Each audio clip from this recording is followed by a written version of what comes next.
Olá, olá, tudo bem? Sou eu, Oliveira. Hoje eu tô aí no canal fazendo aí mais um para que você venha aprender um pouquinho mais sobre a civilização antiga e sobre o que a Bíblia fala sobre a questão. Desde já eu te falo, estude mais a Bíblia, entenda melhor o que você está lendo, para que através da sua leitura, falsos mestres, falsos pastores, falsos padres, falsos anciões não venham te enganar fazendo propostas de fazer você entender que maldições, doenças, curas, salvação vem pelo mérito do que você dá em dinheiro para a instituição.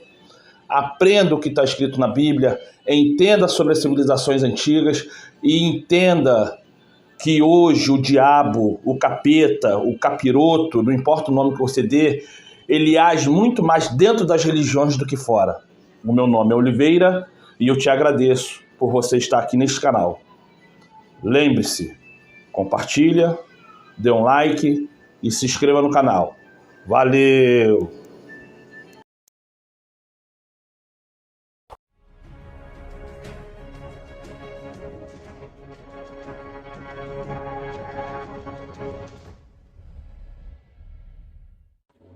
A Mesopotâmia é considerado o lar das primeiras grandes civilizações, como os Sumérios, que formaram reinos bem organizados já no início da Idade do Bronze. Mas é claro que os seres humanos não se limitavam a viver apenas na Mesopotâmia, e desde que surgiram na África, se espalharam por boa parte do globo terrestre, a maioria vivendo como nômades ou em pequenas aldeias. Algumas tribos migraram para o norte da África há cerca de 5.500 anos antes de Cristo, onde criaram aldeias e se espalharam ao longo do Vale do Nilo, mais precisamente em duas regiões, que chamamos hoje de Alto Egito e Baixo Egito. A principal razão de escolherem essa região foi, sem dúvida, pela existência do famoso Rio Nilo, que além de ser o rio mais extenso do mundo, também foi responsável pelo desenvolvimento da cultura egípcia.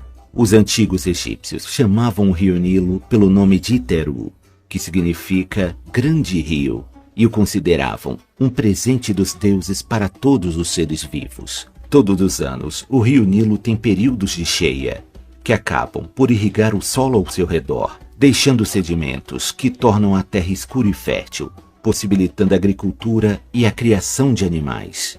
Um dos nomes que os egípcios usavam para se referir às suas terras era Kemet, que pode ser traduzido como Terra Negra, evidenciando a importância da fertilidade no solo. A região de maior destaque foi o que hoje chamamos de o Delta do Rio Nilo, onde o rio se divide em diferentes braços e deságua no mar Mediterrâneo. E foi onde se concentraram o maior número de assentamentos humanos. Assim como aconteceu com os povos da Mesopotâmia, o domínio da agricultura foi o principal estímulo para impulsionar o comércio e o desenvolvimento cultural dos primeiros egípcios. Com o passar do tempo, os povoados se tornaram cidades independentes. E logo começaram a surgir os primeiros governantes, que se proclamavam como reis soberanos de seus territórios. Em 3100 a.C., um rei do Alto Egito iniciou uma campanha militar contra as outras cidades. A identidade deste rei é foco de algumas divergências entre historiadores. Registros arqueológicos apontam a existência de um rei semi-lendário, que, de acordo com as crenças da época, seria descendente do deus Horus. Esse misterioso rei teria sido chamado pelo nome de Narmer, ou Menes, com fortes indícios de que Narmer seria o nome correto a ser usado. Estudos mais profundos indicam que a palavra Menes seria referente a um título honorário, que significa aquele que preserva. Narmer obteve sucesso em sua campanha militar e unificou os povos do Baixo e Alto Egito sob seu comando, tornando-se assim o primeiro faraó do Egito. Narmer deu início às primeiras dinastias do Egito, tendo-se seguido 30 dinastias ao longo dos séculos. A cidade de Mênfis foi fundada por Narmer e por muito tempo foi a capital do Antigo Egito. devido à sua localização geográfica, que oferecia um ponto de controle estratégico sobre todo o território egípcio. A cidade possuía um porto que ficava às margens do rio Nilo, onde foram construídas fábricas e oficinas que faziam desde jarros de cerâmica, roupas e tinturas, que eram transportadas para cidades vizinhas através de barcas que percorriam um rio. Já no início de sua história, os egípcios já enfrentavam conflitos com povos vizinhos, como algumas tribos núbias e tribos líbias, que não aceitavam o controle que os egípcios exerciam na maior parte dos territórios férteis. Essas tribos constantemente se rebelavam contra os egípcios e atacavam aldeias e cidades menores, provocando combates violentos e dificultando a distribuição de mercadorias pela região. É possível que o faraó Narmer tenha se casado com Neitotep, uma princesa do norte da África. O casamento teria objetivos políticos para apaziguar a disputa no território egípcio. Neitotep foi a primeira rainha do Egito e talvez tenha sido a primeira faraó mulher após a morte de Narmer, o que faria dela a primeira mulher da história a governar uma dinastia. O nome de Neitotep foi encontrado em vários locais como paredes de tumbas e objetos sagrados, evidenciando sua importância como cofundadora da primeira dinastia. E é definitivamente a mais antiga rainha do Antigo Egito, cujo nome é conhecido. Durante a grandiosa história dos antigos egípcios, os faraós exerceram um papel mais importante do que o de figuras tradicionais de reis e imperadores, pois eles eram realmente vistos como seres sagrados, verdadeiros deuses na terra. De acordo com as crenças da época, os faraós teriam uma herança de sangue divino, sendo descendentes diretos de Horus, e por essa razão, apenas aqueles que compartilhavam da mesma linhagem possuíam direito ao trono. Isso explica por que algumas mulheres assumiram o comando ao longo da história egípcia, enquanto outros povos contemporâneos da época, apenas homens, tinham o direito de governar. Os egípcios tinham preferência por uma mulher que tivesse sangue divino a um homem que não o tivesse. Os faraós não ocupavam somente o cargo de mais alto governante, mas também eram comandantes supremos do exército, os primeiros magistrados e os sacerdotes de mais alto nível, já que eram a figura mais próxima dos deuses entre os humanos. O herdeiro do trono real era preparado desde a infância para ocupar o seu cargo. Ele deveria aprender sobre táticas militares, a história dos reinados, a história das conquistas militares, além de aprender a ler e escrever e memorizar os ritos religiosos. Apesar de toda a autoridade que os faraós dispunham, era raro permanecerem muito tempo no poder, e seu reinado era muitas vezes interrompido por invasores ou golpes de Estado. Com o objetivo de prolongar o reinado dos faraós, todos os anos eram realizados festivais ritualísticos, chamados de Festa de Opet, que tinha como objetivo trazer o rejuvenescimento para o faraó e seu vínculo com os deuses. Quando um faraó conseguia permanecer por cerca de 30 anos no comando, era realizada uma grande festa para exaltar seu reinado. E no final de sua vida, ele era honrado com festas, cânticos e rituais de passagem para o outro mundo. Por volta do ano 2680 a.C., teve início a fase conhecida como o Império Antigo, também chamada de a Era das Pirâmides. Neste período, o Egito já havia se consolidado como um império e mantinha relações de comércios com os povos libaneses, palestinos e os reinos da Mesopotâmia, tornando o Egito uma terra de grandes riquezas. Durante o Império Antigo, se destacaram grandes avanços artísticos e arquitetônicos, onde as pinturas que adornavam os templos e palácios eram feitas com uma grande perícia, sendo devidamente calculadas as proporções dos desenhos. A tintura usada vinha do extrato de plantas e minerais, e até mesmo eram usados insetos e sangue de animais para conseguir cores mais vívidas. Como resultado, muitas pinturas mantiveram suas cores e esplendor até os dias de hoje. As pinturas podiam representar desde o cotidiano do dia a dia até grandes acontecimentos, como colheitas fartas, coroamentos de faraós ou desastres naturais. As grandes vitórias militares também eram celebradas nessas pinturas. Os deuses e rituais sagrados recebiam destaque especial nas representações artísticas, e até mesmo muitas das histórias mais famosas do panteão egípcio foram contadas através de pinturas e entalhes feitos nas paredes dos palácios e túmulos. No campo econômico, toda a produção era contabilizada e registrada, permitindo um direcionamento mais preciso dos recursos. Oficiais a serviço do governo faziam a coleta de impostos, recrutavam camponeses para trabalhar em lavouras ou construções e comandavam o sistema jurídico, liderando patrulhas de soldados e julgando crimes. Durante o Império Antigo, também foram feitos avanços na área militar, com os soldados já dispondo de couraças feitas de lã ou couro, escudos feitos em couro e madeira, além da icônica khopesh, uma espada curva que é datada deste período. Por volta do ano 2200 a.C., houve um grande período de secas no Egito, que se arrastou por 140 anos, gerando fome na população e um declínio do poder econômico e social. Uma onda de instabilidade tomou conta do Egito, e o governo do faraó perdeu o controle de seus territórios, com algumas províncias mais distantes da capital se rebelando e declarando independência. Com isso, os líderes das províncias rebeldes deixaram de pagar tributos ao governo central e enriqueceram seus próprios cofres. Eles emergiram como uma espécie de líderes mafiosos, já que eles contratavam criminosos e desertores para sua proteção. Por fim, dois grupos se destacaram, um comandando o Baixo Egito, através da cidade de Heracleópolis, e o outro comandando o Alto Egito, a partir da cidade de Tebas. Em 2055 a.C., as forças de Tebas, comandadas por Mentuhotep II, derrotaram os governantes de Heracleópolis, unificando novamente o Egito e dando início ao período chamado de Império Médio.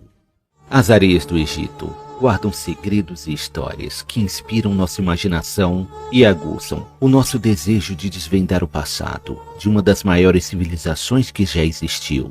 Depois de enfrentar tempos difíceis no final do período conhecido como Império Antigo, os egípcios conseguiram recuperar seus antigos territórios e rotas de comércio, e uma nova era de prosperidade teve início. Essa nova fase da história egípcia é chamada de Império Médio e durou entre os anos 2050 a.C.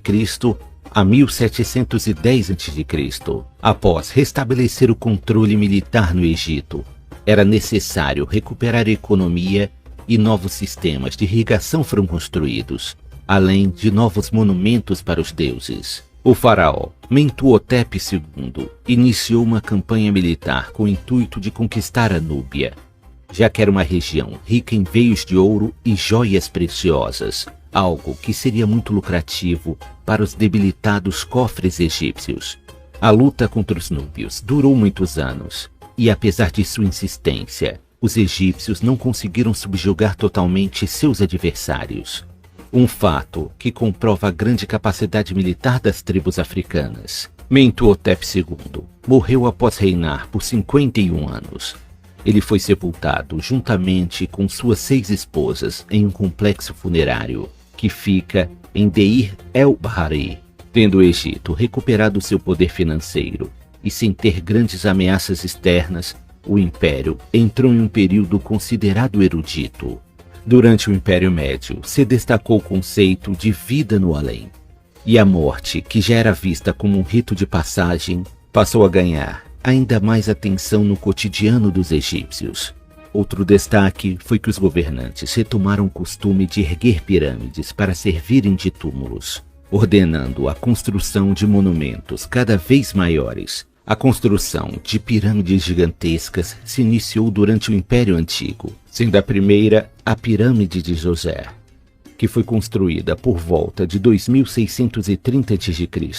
e fica ao nordeste da cidade de Mênfis. A Pirâmide de Djoser e seu complexo de túmulos são consideradas as estruturas monumentais mais antigas do mundo e foram projetadas pelo arquiteto Imhotep. Durante sua vida, Imhotep foi provavelmente um dos homens mais importantes do Egito, sendo detentor de conhecimentos em diversas áreas como medicina, arquitetura, religião e carpintaria. Imhotep faz parte de um pequeno grupo de plebeus que conquistaram o status de divindade no Egito Antigo, já que tal honraria era reservada aos membros mais importantes da nobreza. A existência histórica de Imhotep é comprovada através de 2 inscrições contemporâneas feitas na base ou pedestal de uma das estátuas de Djoser. Imhotep foi uma figura tão importante que mesmo após sua morte, ele continuou a ser reverenciado, com a localização de sua sepultura tendo sido escolhida com absoluta cautela e permanece escondida até os dias de hoje. Até hoje foram encontradas e contabilizadas 123 pirâmides no Egito, algumas já praticamente em ruínas. A decisão de se construir túmulos no formato de pirâmide se deve ao fato de essa ser a maneira mais segura de se erguer um gigantesco monumento, já que sua base larga garante a estabilidade da estrutura. Mesmo assim, algumas pirâmides desmoronaram ainda na antiguidade, devido a irregularidades no seu formato ou na escolha errada do terreno. Quando isso acontecia, o construtor era responsabilizado e executado. Ainda existe o caso da famosa pirâmide curvada, que se manteve de pé até os dias de hoje, apesar de ficar evidente que seu formato foi sofrendo alterações durante a construção. A construção das pirâmides era realizada com muito esforço físico e uma logística bem avançada. As grandes pedras de granito pesam aproximadamente 2,5 toneladas e frequentemente eram retiradas de pedreiras que ficavam até 800 quilômetros de distância do local da construção. Depois eram colocadas em balsas e trazidas ao longo do rio Nilo. Depois de serem descarregadas, as pedras eram trazidas com cordas e trenós até o local da construção. Lá eram cortadas e lixadas até assumirem o formato necessário, sendo só então arrastadas através de rampas até o local onde ficariam. Não se sabe ao certo quantos trabalhadores participaram das construções. Acredita-se que cerca de 30 mil homens se esforçaram para erguer estes grandes monumentos. A maioria era composta de homens livres, que recebiam um salário e isenção de impostos pelo trabalho.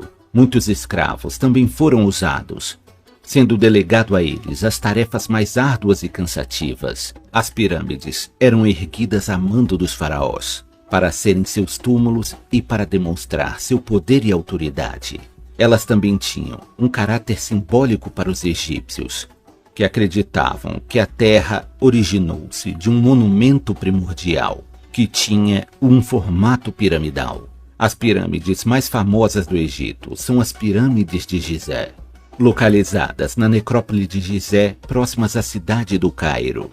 A necrópole possui 3 pirâmides. A mais alta é a pirâmide de Quéops, a média é a pirâmide de Quefren e a menor é a pirâmide de Miquerinos. Ainda existem alguns monumentos menores próximos às pirâmides, que são chamados de pirâmides das rainhas. A Grande Esfinge também faz parte da necrópole. No seu auge, as pirâmides eram finalizadas com uma cobertura de calcário branco polido, que refletia a luz do sol à distância, e no seu topo existia uma finalização com pedras adornadas de escritas hieroglíficas. É até mesmo possível que o topo de algumas pirâmides fosse revestido de ouro. Sem dúvida, era uma visão de tirar o fôlego. A pirâmide de Quéops tinha impressionantes 146 metros de altura, mas hoje possui 138 metros, sendo a mais antiga das 7 maravilhas do mundo antigo e a única que ainda existe. Quase todas as pirâmides foram saqueadas, tanto por dentro quanto por fora, com a cobertura de calcário e as pedras de granito sendo retiradas para serem utilizadas em outras construções ao longo dos séculos. A razão de tamanha dedicação em construir monumentos funerários gigantescos está ligada à religião dos antigos egípcios, que influenciava fortemente a visão que aquele povo tinha sobre a vida e a morte. Os egípcios não deixaram fontes escritas que explicassem com clareza suas crenças. Por conta disso, historiadores modernos usam como fonte de estudos as pinturas e esculturas deixadas em templos, pirâmides e túmulos. Outra fonte de pesquisa são 3 coletâneas de textos hieroglíficos que datam de diferentes períodos. Esses textos são chamados de os livros das pirâmides, o livro dos sarcófagos e o livro dos mortos. Os antigos egípcios acreditavam que os detentores de sangue divino poderiam ressuscitar após algumas centenas de anos, e assim retomar seu lugar de direito como governantes da Terra. Esse conceito de morte e renascimento explica a motivação dos faraós para criar ambientes onde eles pudessem preservar seus corpos e retornar à vida. A prática da mumificação tinha como objetivo preservar o corpo para o qual o soberano iria retornar. Também eram levados para o túmulo os pertences pessoais do faraó, como objetos preciosos, roupas e joias. Durante o Império Antigo, também eram sacrificados seus criados pessoais, animais e sacerdotes. Em muitos casos, suas esposas e concubinas também eram sepultadas juntas com o faraó. Essa prática, contudo, perdeu força durante o Império Médio. Os sarcófagos também tinham uma importância vital para a reencarnação do faraó. O rosto do faraó era entalhado no sarcófago com a maior precisão possível, para que quando o espírito retornasse ao corpo, ele pudesse se lembrar de como era a sua aparência em vida. Nos dias atuais, as práticas muçulmanas são consideradas a religião oficial do Egito, com a maior parte da população seguindo os preceitos do Islã sunita. Ainda assim, existem grupos neopagãos que seguem as religiões dos deuses antigos. Essa prática é chamada de quemetismo. O último faraó que governou o Egito durante o Império Médio foi Amenemes III. Durante seu reinado, ele permitiu que as tribos de origem semítica da Ásia se estabelecessem no delta do rio Nilo. Essas tribos buscavam refúgio da crescente ameaça do Império Assírio. Esses povos eram chamados de Ixos, que pode ser traduzido como reis pastores. Em 1650 a.C., cheias descontroladas do rio Nilo destruíram parte das plantações egípcias, afetando a economia e fragilizando novamente o império. Os Ixos se aproveitaram deste momento de instabilidade e tomaram controle de algumas cidades construídas no delta do rio Nilo. Os Ixos estabeleceram sua própria dinastia e elegeram um faraó, seguindo o modelo egípcio de governo. Os governantes egípcios tiveram que recuar para a cidade de Tebas, onde ficariam presos entre os reinos Ixos do norte e os reinos Cuxitas do sul. Essa fase da história egípcia ficou conhecida como o segundo período intermediário. Apesar de serem invasores, os Ixos exerceram uma influência positiva sobre a cultura egípcia, trazendo cavalos de boa qualidade, modelos mais avançados de carruagens de guerra e novas técnicas de tecelagem. Durante 30 anos, os egípcios lutaram contra os Ixos, até que o faraó egípcio Amoses obteve uma série de vitórias militares, erradicando o poder dos Ixios no Egito. Essa nova retomada do poder para os egípcios deu início ao período chamado de Império Novo. Durante o período conhecido como Império Novo, ficou evidente para os faraós que suas forças militares não estavam à altura das ameaças estrangeiras. Como solução para isso, os egípcios passaram a contratar tropas de mercenários da Núbia e Líbia, e como recompensa por seus serviços, eram oferecidas terras para as tropas mercenárias, que traziam suas famílias para viver e trabalhar nas terras do faraó. Prisioneiros também eram utilizados no exército. Geralmente eram colocados nas linhas de frente da batalha. Durante este período, também foram desenvolvidas melhores táticas de combate, onde tropas autônomas de até 6.000 homens eram comandadas por oficiais bem treinados. Os soldados, membros das famílias mais humildes, recebiam um salário por seu tempo de alistamento, mas praticamente não tinham chance de subir na carreira militar, com esses direitos ficando reservado aos filhos das famílias mais nobres. Foi também durante o Império Novo que os egípcios começaram a desenvolver sua força marítima. Os egípcios já possuíam barcos bem elaborados e manobráveis, mas que não eram fortes o bastante para carregar muitos soldados e equipamentos, o que levou à criação de belíssimas galés de guerra, com design esguio e ameaçador. Os faraós do Império Novo estabeleceram um período de prosperidade sem precedentes, ao assegurar as fronteiras e reforçar os laços diplomáticos com seus vizinhos. Campanhas militares lideradas pelo faraó Tutemés I levaram à conquista de novas terras, garantindo o domínio das terras onde hoje ficam Israel, Síria e Líbano. Tutemés I ainda mandou erguer novas construções em diversas cidades e elaborou novas obras de arte. Entre elas está uma estela onde foi registrado suas façanhas como governante. Seus sucessores mantiveram controle, combatendo rebeliões nas terras conquistadas, e seu neto Tutemés III foi considerado um dos faraós mais importantes do Antigo Egito. Tutemés III exerceu uma grande atividade militar, realizando mais de 17 campanhas, e manteve o impulso construtor que seu avô tinha iniciado. Durante o reinado de Tutemés III, houve uma revolta em Canaã.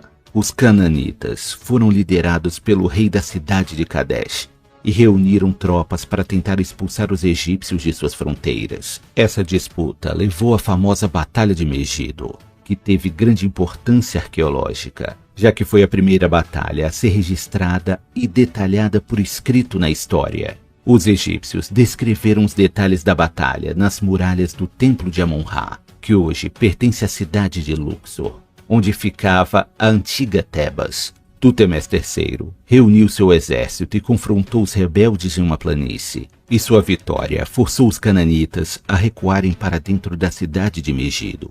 A batalha terminou após a cidade de Megido ter sido sitiada durante 7 meses, o que levou à rendição da cidade. Foi também durante a Batalha de Megido que foi registrado pela primeira vez o uso do arco composto, uma versão bem mais eficaz do arco que era usado até então. A vitória foi muito lucrativa para os egípcios, que, de acordo com os relatos, apreenderam 894 carruagens de guerra, sendo 2 delas cobertas em ouro, e 2.000 cavalos. Depois dessa vitória e a subsequente aquisição de territórios, o Egito chegou ao seu auge. Seu domínio territorial se estendia desde o rio Eufrates na Síria até a cidade de Napata, dentro do território cuxita. Tutemés III ainda atacou o reino de Mitanni, que pertencia aos hurritas, onde venceu novamente e conquistou para o Egito novas terras e um contingente de soldados que foram capturados. Acredita-se que Tutemés III tenha visitado a cidade grega de Creta, sendo o primeiro faraó do Alto Egito a cruzar o mar e visitar uma nação estrangeira. Mas nem tudo correu bem para os egípcios durante o Império Novo, e houve um período turbulento quando um novo faraó assumiu o trono. O faraó Akhenaton foi uma das figuras mais controversas da história egípcia, e sua vida é repleta de mistérios e interrogações. Akhenaton desejava extinguir o culto às divindades tradicionais do Egito e corajosamente desafiou mais de 1.500 anos de tradições religiosas ao adotar um só Deus, decretando que o deus Aton seria o único criador de todas as coisas e seres vivos. Mas Akhenaton era um tanto negligente no que diz respeito a relações diplomáticas e militares, fazendo com que os reinos vizinhos cortassem relações com o Egito e alguns se tornassem ameaças novamente.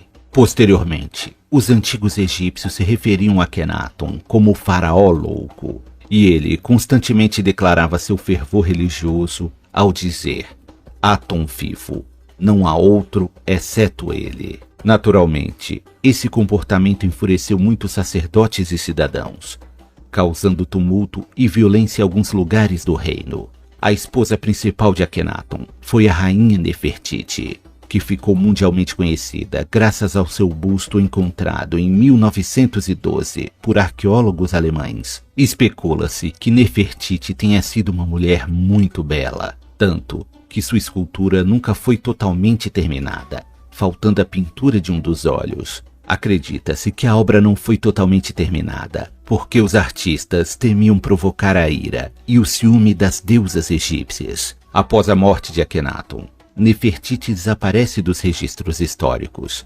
tornando seu destino incerto. Akhenaton reinou por cerca de 17 anos, e este tempo foi suficiente para o Egito perder muito de sua influência e domínio. Não se sabe ao certo como foi a morte de Akhenaton, mas existem suspeitas de que ele foi assassinado a mando de sacerdotes e adoradores dos deuses antigos. Akhenaton teve muitos filhos e filhas, mas um deles teria um destaque especial na história egípcia.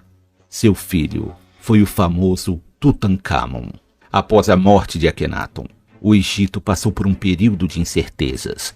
Seu filho era ainda muito jovem para subir ao trono, e suas filhas não poderiam assumir o poder, já que havia um herdeiro masculino vivo. Foi então que uma figura enigmática ficou no comando. Seu nome era Semenkaré. Existem discussões sobre Semenkaré ser na verdade Nefertiti, que teria assumido o trono e mudado seu nome. Outra possibilidade é que Semenkaré seja na verdade genro de Akhenaton e teve direito ao trono, se casando com uma das filhas do antigo faraó. Então entra em cena um nobre chamado Aie e um general chamado Horemheb. Ambos serviram a Akhenaton e Nefertiti, sendo provável que Aie era o pai de Nefertiti. Aie desejava o trono e mandou assassinar os membros da família real que haviam restado. O jovem Tutankhamon e sua meia-irmã Ankhesenamon foram resgatados e levados para a cidade de Tebas. Tutankhamon foi coroado faraó com apenas 9 anos de idade e, para fortalecer o direito ao trono de sua dinastia, se casou com sua meia-irmã, que tinha apenas 11 anos. Devido à pouca idade de Tutankhamon, Aie passou a governar o Egito com o cargo de vizir, algo como regente do trono, e seu governo era apoiado pelo general Horemheb. Com o passar dos anos, Tutankhamon passou a ter uma voz mais ativa e a exercer mais autoridade, ordenando a construção de templos para os deuses antigos do Egito, e assim restaurar o culto às diferentes divindades. Foi então que em 1324 a.C., Tutankhamon faleceu com apenas 19 anos de idade. O motivo de sua morte é fruto de muita especulação, que vão desde doenças a envenenamento e assassinato. O que não era de se estranhar, já que ele representava uma ameaça para os planos de dominação de Aie. Outro ocorrido que reforça a hipótese de assassinato é que logo após a morte de Tutankhamon, sua esposa Ankhesenamon mandou cartas para o rei dos Hititas, pedindo para que ele enviasse um de seus filhos para se casar com ela e ser coroado faraó do Egito. Os hititas e egípcios sempre foram inimigos, o que mostra que o pedido de Ankhesenamon foi motivado por medo e urgência. Com relutância, o rei hitita enviou um de seus filhos para encontrar Ankhesenamon, mas misteriosamente, esse príncipe nunca chegou a entrar no Egito, tendo provavelmente sido assassinado por espiões, novamente a mando de Aie. Ankhesenamon, por fim, teve que se casar com Aie, muito provavelmente contra sua vontade. Poucos meses depois de ter se casado com Aie, a pobre Ankhesenamon morreu abruptamente, não sendo difícil deduzir que também tenha sido por ordem do cruel Aie. Apesar de não ter realizado grandes feitos, Tutankhamon teve uma grande importância para a história do Egito.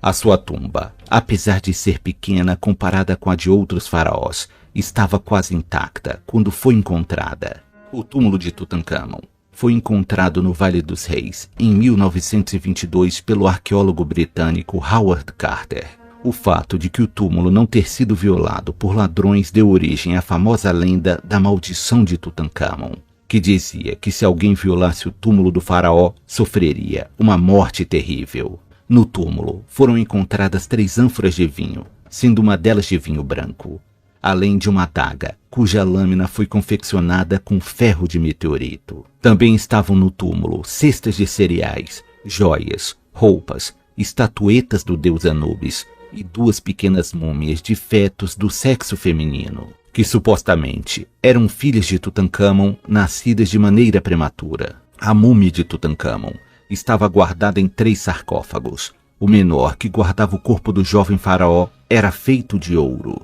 Apesar de curta, a história de Tutancâmon é repleta de assassinatos, traições e intrigas, mas sem dúvida é digna de ser conhecida e lembrada até os dias de hoje. Quanto ao regente Aie, ele parece ter morrido de velhice, e como não tinha herdeiros, foi sucedido pelo general Horemheb. Apesar de ser um militar, foi aceito de bom grado pelo povo para assumir o cargo de faraó, já que ele havia servido muito bem ao Egito em suas guerras. A história do Egito ainda sofreria muitas reviravoltas no futuro, e a chegada do famoso faraó Ramsés II traria temor ao coração dos inimigos do Egito. As grandes pirâmides do Egito permaneciam firmes com o passar dos séculos e, em seu esplendor monumental, testemunhavam o esforço do povo egípcio para manter a glória de seu império. Após o trágico reinado do faraó Tutancâmon, o Egito passou a ser governado por um antigo general chamado Horemheb. Durante o reinado de Horemheb, ele restabeleceu a ordem no Egito, criando leis mais rígidas que incluíam, como punição para crimes, cortar o nariz do malfeitor e exilá-lo no deserto. Horemheb continuou a lutar para restabelecer o culto aos deuses antigos e tentou até mesmo apagar os registros do reinado de Akhenaton, se referindo ao antigo faraó como um demônio que veio para destruir as crenças nos verdadeiros deuses. Horemheb não tinha herdeiros e por isso nomeou como sucessor ao trono Ramsés I, que era seu amigo próximo e também general do exército egípcio. Ramsés I assumiu o trono com cerca de 50 anos de idade e reinou por apenas 2 anos, sendo substituído por seu filho Seti I. Seti I guerreou contra os hititas e conquistou a cidade de Kadesh. Com isso, os hititas entraram em um acordo de paz com os egípcios, que durou cerca de 15 anos. Seti I recuperou outros territórios que pertenciam ao Egito antes do reinado de Akhenaton. Mas seu reinado também seria breve, já que ele faleceu com apenas 40 anos de idade. A múmia de Seti I é considerada uma das mais belas e bem preservadas encontradas até hoje, sendo mantida atualmente no Museu Egípcio do Cairo. O sucessor de Seti foi seu filho, o famoso Ramsés II. Existiram 11 soberanos com o nome Ramsés na história do Egito, mas apenas Ramsés II é chamado de Ramsés o Grande. Ele é considerado o maior faraó do Egito e seu reinado foi o mais próspero e o mais longo da história egípcia. Quando Ramsés II tinha por volta de 10 anos de idade, seu pai o levou para acompanhá-lo em suas campanhas militares, onde Ramsés presenciou batalhas na Líbia, Canaã e Sinai. No início de seu reinado, ele foi até a região da Fenícia com a intenção de marcar novos limites para os territórios egípcios. No entanto, ele adentrou no território dos hititas e clamou para si terras que foram conquistadas na época de Tútemes III. Esse ato foi encarado como uma ofensa pelos orgulhosos hititas, e a guerra entre os dois impérios recomeçou novamente. O reino dos hititas convocou um grande número de soldados e pediu reforços de cidades e povoados aliados aos hititas. Por sua vez, Ramsés II também tinha um exército numeroso, composto por soldados egípcios e mercenários africanos e libaneses. Ramsés tinha uma personalidade forte e impaciente, o que levou a tomar a iniciativa e marchar em direção à cidade de Kadesh, que havia sido retomada pelos hititas. O exército egípcio estava disposto em 4 divisões, que apesar de serem numericamente inferiores aos hititas, eram mais bem treinadas e disciplinadas. Foi então que 2 soldados hititas se entregaram aos egípcios. Eles se diziam ser desertores, mas na verdade eram espiões. Após conquistar a confiança dos egípcios, os espiões passaram a falsa informação de que o exército hitita ainda estava longe de Kadesh. Ramsés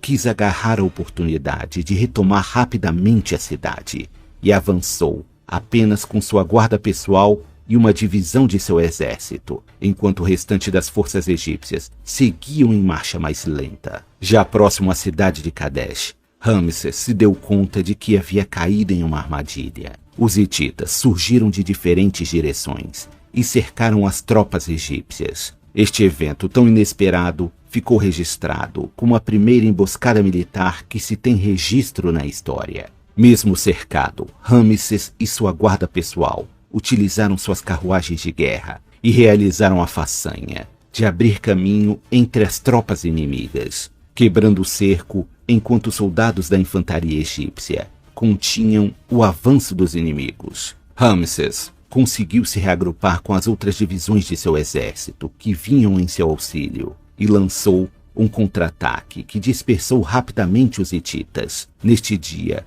o rei dos hititas perdeu o próprio irmão, que foi morto durante a batalha. Por fim, as duas forças recuaram, ambas com muitas baixas e soldados exaustos. Ramsés recuou para o Egito e o rei hitita para o norte de seu território. Tecnicamente, a luta havia terminado em um empate, mas ambos os líderes declaravam terem saído vencedores da batalha.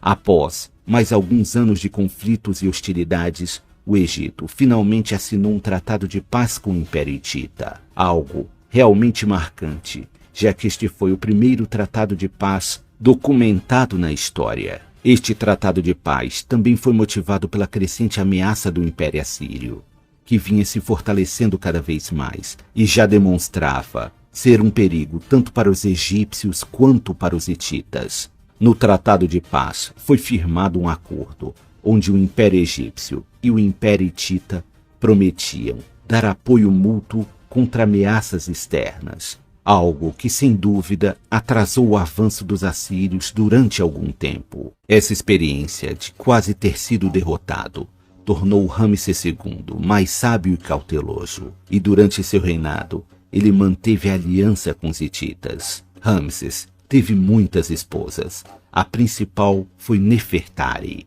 que era sua esposa favorita e teria lhe dado 6 filhos, 4 meninos e 2 meninas. Nefertari também teve participação em negociações políticas, principalmente se correspondendo com a rainha dos hititas. Por mais estranho que pareça, Ramsés II ainda teria se casado com 3 ou 4 de suas próprias filhas, mas existem discussões quanto isso ser realmente verdade. Ainda durante o reinado de Ramsés II, as cidades cresceram em tamanho e população, além de terem sido construídos muitos templos e construções de diversos tipos, trazendo mais prosperidade para o Egito. Nos dias de hoje, o nome Ramsés II ficou famoso por ter sido usado em adaptações de Hollywood, onde ele era apontado como sendo o faraó do Êxodo bíblico, responsável por aprisionar e escravizar os hebreus no Egito. No entanto, estudos mais completos apontam que o faraó do Êxodo provavelmente tenha sido Tútemes III. Ramsés II teria morrido com mais de 90 anos de idade, algo bastante incomum para aquela época. Após a morte de Ramsés, o Egito novamente entrou em um período de instabilidade, pois seus filhos morreriam de maneira abrupta e o trono egípcio ficava vazio com frequência, algo muito perigoso para uma nação tão poderosa. Por fim, a responsabilidade caiu sobre Mernaptah, o 13º filho de Ramsés II. Mernaptah já tinha mais de 60 anos quando assumiu o trono e não tinha o vigor necessário para governar o grande número de cidades e províncias que compunham o poderoso Império Egípcio. Com o governo enfraquecido, os sacerdotes do Templo de Amon passaram a ganhar mais poder político, já que eles pregavam serem o elo entre os deuses e o povo comum. Para complicar ainda mais as coisas, a riqueza do Egito estava atraindo olhares gananciosos de outros reinos e o Egito passou a ser atacado por piratas vindos do litoral das ilhas gregas e da Anatólia Ocidental. Estes piratas ficaram conhecidos como o Povo do Mar. O Povo do Mar não foram piratas comuns. A brutalidade e a frequência de seus ataques desestabilizaram a economia de governos de grandes impérios da Idade do Bronze. Eles destruíram quase todos os reinos minoicos e micênicos, e terminaram de devastar o Império Hitita, que já estava bastante enfraquecido por conta de constantes guerras civis. Não se sabe ao certo se o povo do mar era uma tribo única ou uma confederação de tribos que se uniram para saquear e invadir o Oriente Próximo. O fato é que eles eram numerosos, habilidosos marinheiros e ferozes combatentes em terra firme. Acredita-se que as invasões dos povos do mar tenha sido motivado por desastres naturais. Muito provavelmente, terremotos e maremotos devastaram as ilhas do Mar Egeu e regiões costeiras da Grécia e Turquia. Esta mesma onda de desastres naturais desestabilizou grande parte dos reinos dominantes e foi responsável por causar o declínio da civilização minoica na ilha de Creta. O faraó Merneptah conseguiu deter a invasão do povo do mar. Esta batalha ficou conhecida como a Batalha do Delta, mas somente alguns anos depois, o faraó Ramsés III conseguiu efetivamente expulsar os povos do mar do Egito. Os povos do mar seguiram devastando e dominando territórios na Palestina. Tamanho foi o impacto destas invasões que é atribuído aos povos do mar serem a razão do colapso da Idade do Bronze. Por fim, Ramsés III seguiu a tradição egípcia de transformar inimigos em aliados. E assim, como foi feito com os núbios e líbios, o Egito passou a contratar mercenários que faziam parte do povo do mar. Ramsés III foi um faraó forte, mas ainda assim, seu reinado foi turbulento em diversos aspectos. Ele acabou sendo assassinado aos 65 anos de idade, em um golpe de estado promovido por uma de suas esposas, que pretendia ter o seu filho como próximo herdeiro do trono. O Egito estava financeiramente exausto. Seus cofres foram drenados pela guerra contra os invasores piratas. A situação estava tão ruim que os alimentos estavam sendo racionados para a população. E foi durante este período que ocorreu a primeira greve trabalhista da história, quando os trabalhadores de diversas áreas não receberam seus grãos, se recusaram a voltar a trabalhar para o faraó. O Egito entrou em um declínio vertiginoso, onde fome, violência e corrupção devastou o império por cerca de 2 décadas. O Egito ficou dividido novamente em diferentes dinastias, e líderes ambiciosos lutavam pequenas batalhas por domínios de território, levando o Egito a entrar em uma fase conhecida como o terceiro período intermediário. Durante este período, o caos reinou e parte do Egito foi comandada por faraós de origem libanesa, enquanto a outra parte era governada por faraós de origem núbia. Os ardilosos sacerdotes do Templo de Amon aproveitaram-se da situação e tomaram controle da cidade de Tebas e outros territórios próximos. Foi então que os assírios souberam tomar proveito da queda do Império Hitita e do enfraquecimento do Império Egípcio e invadiram o Egito, conquistando cidades onde colocaram governantes assírios para controlar a população. Agora, sob o domínio de forças estrangeiras, o outrora orgulhoso Império Egípcio estava subjugado e impotente. Mas este ainda não seria o fim de sua história, e muitos acontecimentos inesperados ainda aguardavam. Ao longo de sua história, o Egito passou por períodos de glória e poder, mas também enfrentou grandes dificuldades durante as terríveis secas que traziam fome e sofrimento. As riquezas do Egito também atraíam a atenção de muitos reinos poderosos, e não faltaram inimigos dispostos a invadir os territórios dos egípcios. Em 525 a.C., os persas invadiram o Egito sob o comando do rei Cambises II. Os persas já haviam derrotado o Império Babilônico, e nada parecia satisfazer suas ambições por novos territórios. O domínio persa sobre o Egito durou até 332 a.C., e este domínio foi derrubado por um conquistador jovem e ambicioso. Seu nome era Alexandre o Grande. Alexandre parecia ser imparável.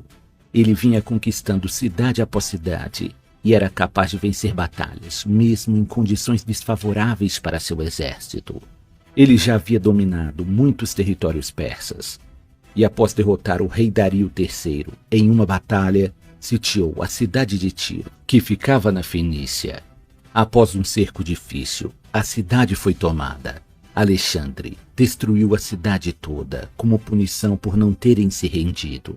Alexandre e seu poderoso exército seguiram para o Egito, e o governante persa que comandava o Egito teve o bom senso de se render sem oferecer muita resistência. Alexandre foi recebido pelo povo egípcio como um libertador e foi proclamado como sendo filho do deus Amon, recebendo muitas riquezas dos egípcios. Alexandre ficaria pouco tempo no Egito, mas durante sua estadia fundou a cidade de Alexandria, que viria a se tornar uma das cidades mais importantes do mundo antigo e se tornaria capital do Egito pelos próximos 1000 anos. Com o domínio do Egito assegurado, Alexandre partiu em direção à Mesopotâmia para atacar o coração do Império Persa. Após a morte de Alexandre o Grande, o governo do Egito ficou a cargo do general macedônico Ptolomeu I, que se declarou faraó do Egito e deu início à dinastia ptolomaica. A influência da cultura grega trazida pelos macedônios afetou a maioria dos aspectos da vida egípcia. No entanto, isso ocorreu de maneira natural, já que os governantes macedônios respeitavam e incentivavam os costumes tradicionais do Egito. Com o passar dos anos, os faraós de origem macedônia eram representados como se fossem egípcios. Casamentos entre gregos e egípcios se tornaram comuns, e até mesmo os deuses de ambas culturas foram mesclados, como é o caso da divindade que recebe o nome de Amon-Zeus. Os equipamentos militares dos egípcios assumiram quase que em sua totalidade o estilo grego, e até mesmo os barcos de comércio e galés de guerra também passaram a ser construídos no estilo grego, que era mais avançado e robusto. Todos os faraós masculinos deste período da história egípcia usaram o nome de Ptolomeu, como forma de homenagear o fundador da dinastia ptolomaica. Os Ptolomeus estabeleceram uma grande linha de comércio, principalmente marítimo, e isso tornou o Egito próspero novamente. Também durante a dinastia ptolomaica foi construída a famosa Biblioteca de Alexandria, que continha milhares de papiros e placas de argila com os mais diversos registros e estudos, como matemática, filosofia e arquitetura. O reino ptolomaico entrou em declínio durante o reinado de Ptolomeu IV, que acabou se provando um rei detestável, preguiçoso para com os assuntos da política, facilmente corruptível e de caráter cruel. Ele ordenou que matassem membros de sua família, incluindo seu irmão, seu pai e sua própria mãe. No final do reino ptolomaico, o Egito estava em um completo caos político. Muitos faraós da dinastia ptolomaica eram tiranos cruéis, e os próprios membros da família real constantemente assassinavam uns aos outros. Enquanto o Egito passava por mais um período de turbulência, uma nova ameaça vinda do mar Mediterrâneo voltou sua atenção para a terra dos faraós. Roma já havia conquistado vastos territórios em boa parte do continente europeu e buscava expandir ainda mais os seus domínios. Foi então que o Senado romano decidiu intervir na situação política dos egípcios, já que Roma dependia bastante dos grãos que eram exportados pelo Egito. E se ocorresse outra guerra civil, Roma ficaria com falta de alimento para suas legiões. A famosa Cleópatra não foi a primeira de seu nome. A eternizada rainha do Egito era, na verdade, Cleópatra VII. Ela fazia parte da dinastia ptolomaica, sendo descendente direta de Ptolomeu I. Logo na infância, estudou com professores gregos e foi instruída nos cultos religiosos das diferentes culturas. Dizia-se que Cleópatra sabia falar 8 línguas diferentes. Cleópatra se tornou rainha aos 18 anos de idade e, apesar de dividir o poder com Ptolomeu VIII, que era seu irmão mais novo, ela parece ter arcado sozinha com os problemas do reino. Logo no início de seu reinado, ela enfrentou problemas sérios. O Egito atravessava um extenso período de seca e a fome havia se instalado. Com o passar do tempo, o irmão mais novo de Cleópatra passou a se impor cada vez mais contra sua irmã. Ele era apoiado por seus tutores de infância e outros nobres que preferiam um governante masculino. Cleópatra teve que se casar com Ptolomeu VIII, mas o casamento teria sido meramente simbólico, já que ambos nunca se deram bem e também nunca consumaram um matrimônio. Ptolomeu VIII, por fim, destituiu Cleópatra de seu cargo e passou a reinar sozinho. Isso causou uma grande agitação na população. E é claro que Roma estava de olho em tudo isso. Em 48 a.C., Júlio César chega ao Egito com suas tropas, ficando hospedado no Palácio de Alexandria. Cleópatra, já conhecendo a fama do general romano, não perdeu tempo e buscou se aliar a ele. Cleópatra obteve sucesso em suas negociações com Júlio César, e ambos se tornaram aliados e amantes. Restava agora derrubar o irmão usurpador e recuperar o trono do Egito. César convocou tropas para sitiar Alexandria, e muitas escaramuças se seguiram entre romanos e as tropas de Ptolomeu VIII. Por fim, uma grande batalha ocorreu na margem oeste do Nilo. Ptolomeu VIII possuía cerca de 20.000 homens, enquanto Júlio César estava em menor número. Ainda assim, César avançou com seu exército, contando que reforços gregos chegariam para se juntar a ele na batalha. Ambos os exércitos avançaram por terra, enquanto seus barcos seguiam pelo Nilo. Seria uma batalha travada, tanto em terra quanto na água, com César e Ptolomeu acompanhando os movimentos das tropas enquanto navegavam em suas respectivas embarcações. A batalha em terra foi brutal. As tropas de Ptolomeu estavam em terreno mais alto e conseguiram fazer os romanos recuarem. Muitos soldados romanos fugiram nadando em direção aos barcos, e em meio à confusão, a galé de César acabou virando com o peso dos homens que subiam pela lateral. O próprio Júlio César teve que sobreviver nadando até as margens do rio Nilo. No auge dessa confusão, os gregos chegaram para apoiar César. Os romanos conseguiram reagrupar suas tropas e contra-atacar, e com a ajuda de aliados gregos, tomaram o acampamento egípcio onde estavam as tropas de Ptolomeu. Com essa reviravolta, foi a vez das tropas de Ptolomeu fugirem para os barcos egípcios, fazendo com que as embarcações de Ptolomeu virassem. Ptolomeu não teve a mesma sorte que César e morreu afogado devido à sua armadura pesada, e seu corpo foi arrastado para o fundo do Nilo. Após essa batalha, Cleópatra foi restituída ao trono, e grande parte dos que haviam tramado contra ela foram presos ou executados. Em 44 a.C., Júlio César é assassinado no Senado de Roma. E algum tempo depois, Cleópatra buscou uma nova aliança com o general Marco Antônio. Marco Antônio e Cleópatra se casaram, mas Roma nunca considerou esse casamento oficial, já que Marco Antônio já era casado com uma romana.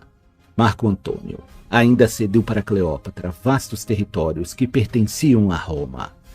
E no seu testamento dizia que queria ser enterrado em Alexandria. Essa foi a gota d'água para o Senado romano, que permitiu que o general Otaviano entrasse em guerra contra Marco Antônio e Cleópatra. Para tentar revidar isso, Cleópatra combina seu exército com o de Marco Antônio e monta a maior frota naval que já havia sido vista até então. Eles zarparam em direção à Grécia, onde foram interceptados pela frota de navios romanos, e a batalha que se seguiu no mar foi desastrosa para Marco Antônio e Cleópatra. Sua frota foi destroçada pelos romanos, e por sorte ambos conseguiram escapar com vida. Um ano depois, Otaviano sitiou Alexandria e derrotou sem muita dificuldade as defesas da cidade, destruindo assim, de uma vez por todas, os planos e as ambições de Marco Antônio e Cleópatra. Cleópatra foi uma mulher muito poderosa. Ela conseguiu manter o Egito unido e durante toda a sua vida o protegeu de ser engolido por Roma. A vida e a personalidade de Cleópatra foram tão marcantes que servem de inspiração até os dias de hoje.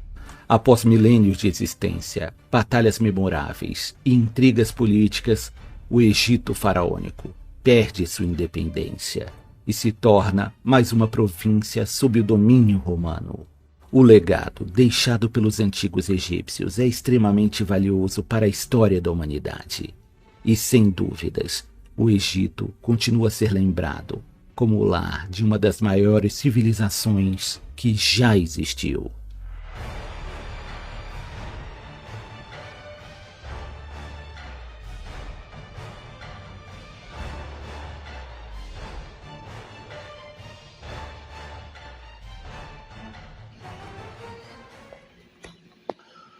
Gente, muito obrigado por mais uma vez você ter entrado aí no canal. A única coisa que eu te peço é que você se inscreva.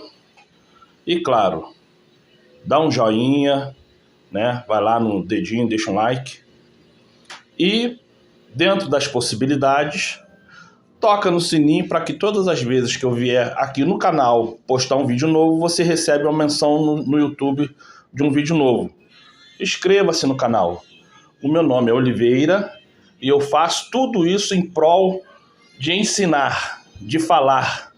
Porque é importante você deixar o like, é importante você ativar as notificações, é importante você me ajudar, porque você se inscrevendo no canal, você ajuda o canal a ficar conhecido e obriga o YouTube a compartilhar o vídeo com outras pessoas. Se inscreva no canal. Compartilha, dê um like, dê um joinha, se inscreva. É muito importante, mas é muito importante você fazer isso. O meu nome é Oliveira e eu te agradeço. Que você e sua família seja grandemente abençoados. Escute mais a verdade, leia a Bíblia e seja salvo. Busque a salvação. Não busque mérito de carro, não busque mérito de casamento, não busque mérito de trabalho. Busque a salvação. Se converta. Valeu, muito obrigado, valeu.